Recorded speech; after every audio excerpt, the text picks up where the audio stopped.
Hi, this is Rudy Jones of PalmettoStateBaseball.com. Welcome to the April 7th, 2025 Palmetto State Baseball Podcast. This podcast is part of my coverage of college baseball in South Carolina. I offer schedules, scores, rankings, notes, and other news about all 33 teams in South Carolina college baseball at PalmettoStateBaseball.com. Also, I do a daily recap video on my YouTube channel. You can listen to or watch that recap if you don't have time to read the recaps I post online. I also post on X, formerly known as Twitter, under the handle of Palmetto Base. Email me at rudyjones@palmettostatebaseball.com or message me on X with comments or criticisms. What do I need to do better to help improve my coverage? If you like my coverage of college baseball in South Carolina as is, tell your baseball fan friends about it and ask them to check me out. All of my coverage is free. The only income this site produces is from ad clicks, and you don't have to do that if you don't want to. I spend a little time each week inviting you to worship with me at Reedy River Baptist Church on US 25 between Travelers Rest and the Furman University Golf Course in Greenville County. Worship time is 10:30 on Sunday mornings, and we're out by 11:30 or 11:45. Our worship style is a blend of hymns and praise songs, and our pastor, Josh Slatton, preaches the gospel of Jesus Christ. For more information like our ministries or times of other services, visit reederriverbc.org. Come check us out. I believe you will feel comfortable worshiping with us. If you do come and see a fat, gray-haired white guy sitting in a computer screen in a back corner, come say hey to me. I apologize for being late posting my weekly Sunday stuff to PalmettoStateBaseball.com. I couldn't find the score for the Benedict Clark Atlanta game until Monday morning when I got an email. I happened to be watching the video stream of the game on Sunday afternoon when officials stopped play around 2 o'clock or so for what I suspected was a lightning delay. There was no audio commentary, so I couldn't tell what was going on for sure. The stream ended and never returned. I could have assumed that the game ended there, but you know what happens when you assume. Anyway, I wanted to make sure that I had the details before making my player of the day pick for Sunday, the team of the week pick, my weekly team rankings, and other things such as conference standings. So I waited, and waited, and waited. I couldn't find results on X, Facebook, team websites, or the Southern Intercollegiate Athletic Conference site. There was still nothing posted anywhere around 1 a.m. Monday when I gave up and went to sleep. I am glad I happened to be watching when they were playing, because otherwise I probably would have assumed that game had been canceled without being played. Well, there's that assume word again. I did what I could, but I had to wait for the final to post about 4 or 5 things. I've been trying to catch up ever since. That's why I'm a little late with this week's podcast, too. My friend and former coworker Abe Hardesty texted me a link to a story about the city of Greenville's plans to restore Mayberry Park. That was once a recreational hub for Greenville's African-American community. Greenville Drive owner Craig Brown has made a donation to help with the project. Of course, the Drive are Greenville's minor league baseball team. A concessions area and recognition of the area's history are to be included as well. The park is located in the Unity Park area along the Reedy River upstream from downtown Greenville. I can remember attending minor league games at Meadowbrook Park in the 1960s and seeing the lights at Mayberry Park beyond Meadowbrook's left field wall. Of course, Meadowbrook burned down in 1972. I hope they'll have some kind of a plaque recognizing that facility as well at Unity Park. Anyway, now let's take a look at last week involving the state's college teams. I'd be remiss in not mentioning the first game at Fifth Third Park in uptown Spartanburg, where more than 3,200 fans turned out to watch Wofford beat USC Upstate last Tuesday. I hope the stadium becomes a popular venue in downtown Spartanburg. Clemson fans from the Midlands area of the state turned out in good numbers last Tuesday at a game at SRP Park in North Augusta. More than 5,000 fans were there as the Tigers got a ninth-inning scare before beating Georgia Southern 10-8. On to the weekend. As a whole, Friday and Saturday were good for the state's NCAA Division I teams. They went 9-1 on Friday and 9-2 on Saturday. That included a doubleheader sweep for Charleston Southern. After Saturday, all 10 Division I teams in the state were at or above 500 for the season. I cannot remember the last time that was the case this late in the season. Sunday wasn't such a good day. State teams went 1-8 with Clemson the lone winner. Speaking of Clemson, the Tigers had a 4-0 week, including that midweek win over Georgia Southern and a sweep of California. The Tigers have now reached the 30-win mark for the season. They came from behind twice against California to sweep that series. Lucas Malstat picked up a couple of saves, and he leads NCAA Division I with 11.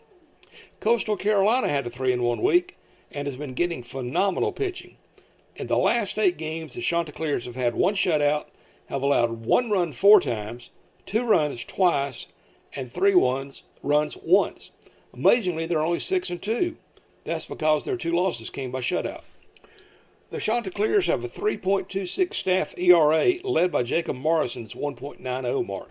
One thing that's gone well for the Coastal's pitchers, they're not walking many people, and that's always a plus. Meanwhile, it's been a rough stretch for South Carolina, which went 2-2 last week, but has lost 9 of its last 11 games. After a run rule win over Presbyterian in midweek, the Gamecocks won the opener of their series at Mississippi State, then dropped the next 2 games, including a shutout loss on Sunday. In that game, USC's only hits came on the first and last pitches of the game. Yes, there were no hit in between. The latter, that last pitch hit, pretty much sums up USC's offensive futility.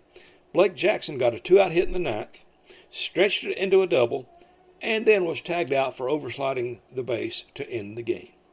Some of South Carolina's numbers look decent on offense, such as a .275 batting average, but USC has been out-homered by 10 and struggled mightily to produce with runners on base.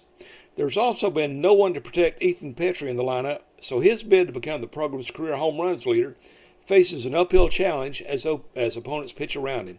He was walked several times in the first 2 games against Mississippi State. Pitching and defense have done USC no favors either. I recall seeing social media posts from USC fans before the season that they were indignant that the Gamecocks were unranked in the preseason polls and picked to finish 13th in the SEC. Reality can be harsh sometimes. A bright spot for the Gamecocks was Matthew Becker's 7 strikeouts and 1 run allowed in 4 2/3 innings of relief on Sunday. But Becker has had issues with consistency, so we'll see how his next outing goes. If he gets back to where he has been in the past, that could be a plus for the Gamecocks down the stretch. Charleston Southern had a 3-1 week, including a Big South Conference road sweep at Radford. The Buccaneers have won 5 of their last 6 conference games after an 0-6 Big South start. USC was upstate was 2-3 last week, including a nice series win over Big South Conference leader High Point. The Saturday night win included an 11 strikeout performance over 7 innings by Spartans starter Amp Phillips. That was in front of an ESPNU audience. The Spartans were in position for a sweep on Sunday. They took a 6-4 lead into the bottom of the 8th, but High Point scored 4 to go up 8-6. Upstate responded with 2 in the 9th to tie, but then Jackson Melton hit a 1-out home run to give the Panthers a walk-off win and prevent a sweep. The Panthers also had a program record high crowd of 912 fans in attendance for one of the games. Baseball interest is picking up in High Point, it looks like. For the Spartans, Johnny Sweeney was 8 for 14 in that series and had 3 homers and 9 RBI. Winthrop also had designs on a Big South Conference Series sweep, this time against UNC Asheville, but a Sunday comeback fell a run short and they fell 4-3.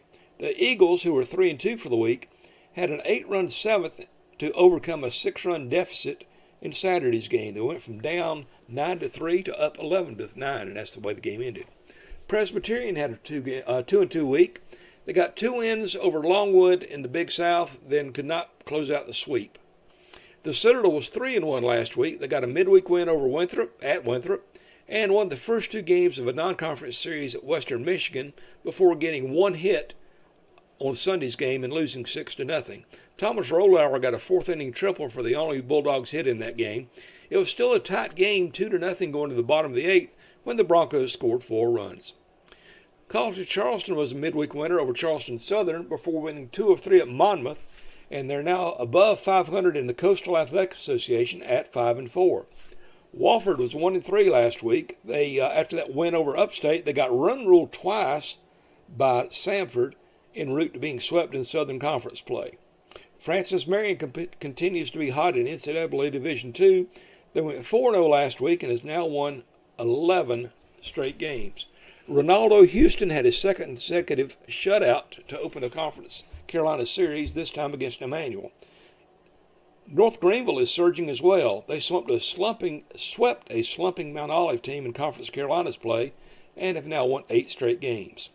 On the flip side, Erskine was 0-4 last week and has lost 7 straight. The Flying Fleet were swept at Barton in Conference Carolinas over the weekend. Southern Wesleyan stepped out of Conference Carolinas last weekend, but was swept by a Wingate team that appears to be rebounding after a midseason struggle. Lander rebounded from a midweek loss to Francis Marion with a Peach Belt Conference sweep of USC Beaufort. The Sand Sharks, meanwhile, were 1-3 last week. USC Aiken upended a ranked Catawba team on Tuesday, but was swept by Peach Belt Conference leader Georgia College over the weekend. Claflin's losing streak hit 21 with a weekend sweep by Flagler in the Peach Belt. Coker had a 2-2 week last week. They lost a tough 1-0 decision to UNC Pembroke, then won the first 2 games of a series against nationally ranked Carson Newman on walk-off plays. Hunter Poole had a walk-off single on Friday and drew a walk-off walk on Saturday as the Cobras took the first 2 games of the series. Carson Newman bounced back to take the series finale. Limestone won 2 of 3 over Emory and Henry as part of a 2-2 week. That was in South Atlantic Conference play. And Newberry needed to win the series finale at Virginia Wise to complete a 2-2 week. In the Southern Intercollegiate Athletic Conference, as I mentioned, Benedict won a pair of games at Clark Atlanta on Saturday before losing that Sunday game. On Saturday, Braylon Durand pitched a 2-hit shutout in an 11-0 win, and they stretched their winning streak to 6 games by taking Game 2 4-2, and then that streak was snapped on Sunday with that rain-shortened loss. Juan Godardo hit his 10th home run of the season in that Sunday game for the Tigers. A 3-run 8th inning on Saturday allowed Voorhees to complete a series sweep of Wilberforce in a historically black colleges and universities athletic conference game. Columbia International was 3-1 last week, including a doubleheader sweep at Montreat to win an Appalachian Athletic Conference series. Bob Jones won the middle game of its 3-game series with Toccoa Falls, while Spartanburg Methodist lost the only game it played. Morris lost 6 games last week after getting his first win of the season a week ago. Among junior colleges, Florence Darlington Tech was 4-0 last week, including a Region 10 sweep of USC Lancaster, to improve its winning streak to 6 games. USC Sumter had its 11-game winning streak snapped in the opener of its series at Gaston College. The Fire Ants bounced back to win Game 2 but lost Game 3 and finished the week 3-2. USC Union went 4-1 last week, with its loss coming in the opener of its series at USC Salkehatchie. The Bantams have snapped the previous program record for wins in a season. They're at 26 and counting. Aiden Tallarico hit 2 home runs in a game for the 3rd time this season over the weekend. He had 3 homers and 9 RBI in the final 2 games of that series against Salkehatchie. That win by Salkehatchie, by the way, snapped a 24-game losing streak for the Indians.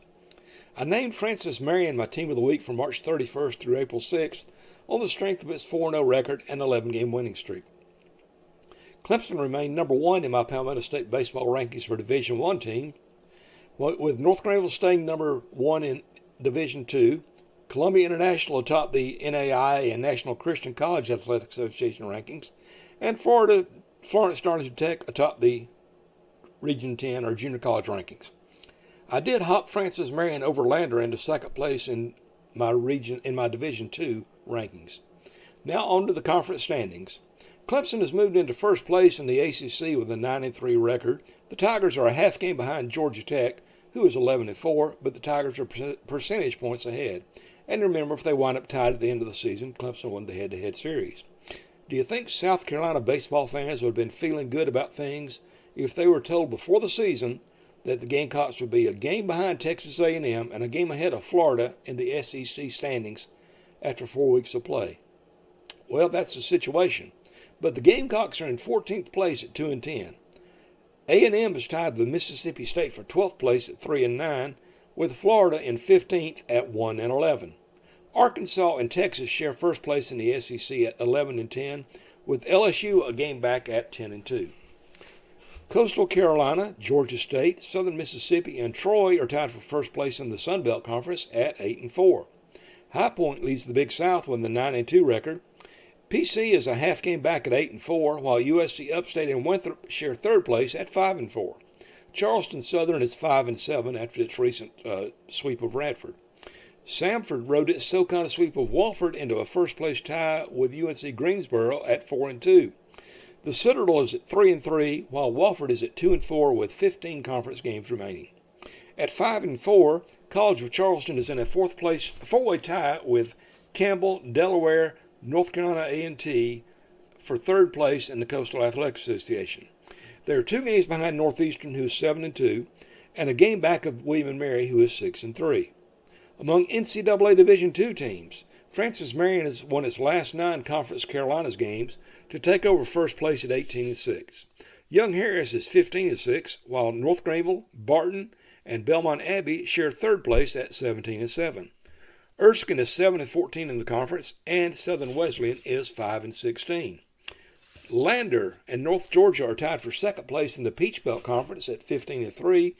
They're a game behind Georgia College at 16-2. USC Aiken is 6-12. UFC Beaufort is 1-17, and and Claflin is 0-18. Catawba is 17-4 in the South Atlantic Conference and a game ahead of Carson Newman and Lenore Ryan, who are both 16-5.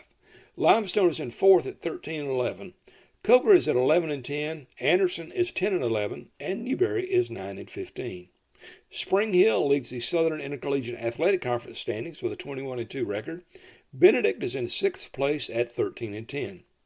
Johnson University got a serious win over Reinhardt over the weekend to move into first place alone in the Appalachian Athletic Conference at 16-5. Columbia International is tied for seventh place with Bluefield at 9-12. Spartanburg Methodist and Florida National are 6-1 in the Continental Athletic Conference. Georgia Gwinnett has only played one game, but it won over Spartanburg Methodist, so it's got a lead in percentages. Morris is 0-11 in that league. Voorhees tightened its grip on third place in the historically black Colleges and Universities East Division, that's a conference, by the way, at 13-11. The Tigers trail Talladega, who is 18-2, and Stillman, who is 15-8.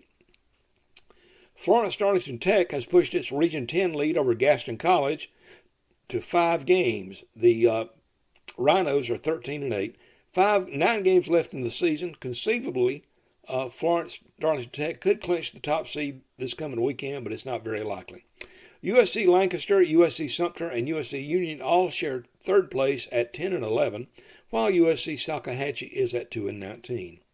I have posted up-to-date standings for all the conferences involving state teams at PalmettoStateBaseball.com. I hope you'll check it out. It's got overall records and the records of the other teams that I didn't mention, ones mainly from out of state. So, on to this week. We'll look at midweek matchups involving Division I teams first. South Carolina has a Tuesday home game with a potent USC Upstate offense, while College of Charleston travels up I-26 to face Charleston Southern.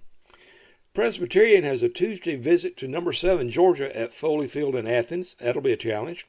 While Coastal Carolina is at UNCW. UNCW has been struggling this season compared to what they usually do. On Wednesday, Clemson is at home against Gardner-Webb, and Winthrop visits Wofford. In NCAA Division II, North Greenville plays the 2 second-place teams in the Peach Belt Conference on back-to-back days midweek. The Trailblazers play North Georgia on Tuesday in Tigerville, and then on Wednesday they will meet Lander at Fluor Field in Greenville.